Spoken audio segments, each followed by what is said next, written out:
Which chapter do you feel like is going to shake people up the most and maybe be the not so an unpopular opinion, maybe?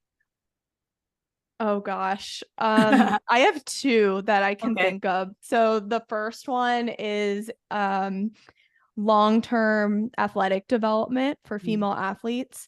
It's actually, I think it's the longest chapter in the book. It's about 40 pages. Yeah, that's a big Uh, topic. yeah, it's a big topic, and it really walks through each stage of female athlete development. So the play stage before age 12, where it's more about fun and games, and then the next stage is more specialization when we get into late middle high school and we pick a single sport and we do more serious training.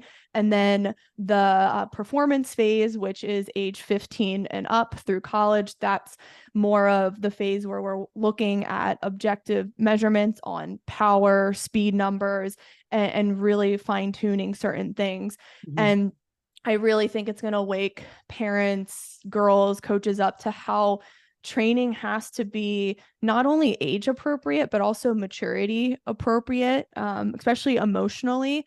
And I think what we see now is a lot of young girls forced into formal speed and strength programs when they're not necessarily ready for it.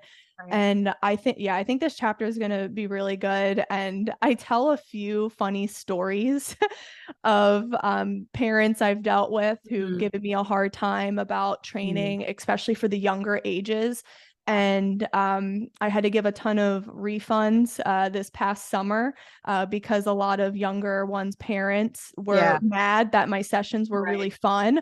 So I tell that entire story, obviously leaving it anonymous, but I think Yeah. it's going to be really funny and it's going to make people's jaws drop what actually Yeah. happened. No, I'm interested to read that. But yeah, it's so true. It's like an 11-year-old shouldn't be training like a 15-year-old. And I think that we just kind of have this like one size fits all approach sometimes to the training and development of athletes.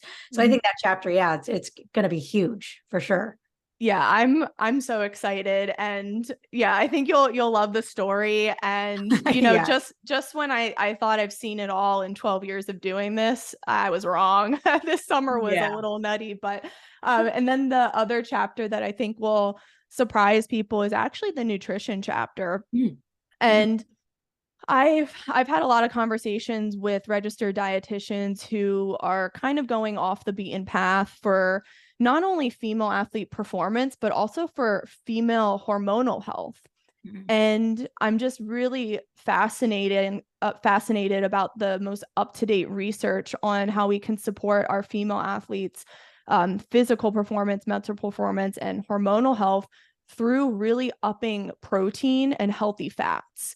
Mm. And I'm not saying I'm anti-carb, but I'm just saying that based on the current research, we're giving them too many processed carbs and sugars and like really celebrating these things when it's actually awful for hormonal health.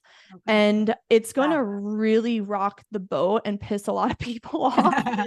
But, I'm not just getting this information from nowhere. There's a lot of registered dietitians I've talked to in the Yeah. female space, but also even OBGYNs whose Mhm. research I've pulled.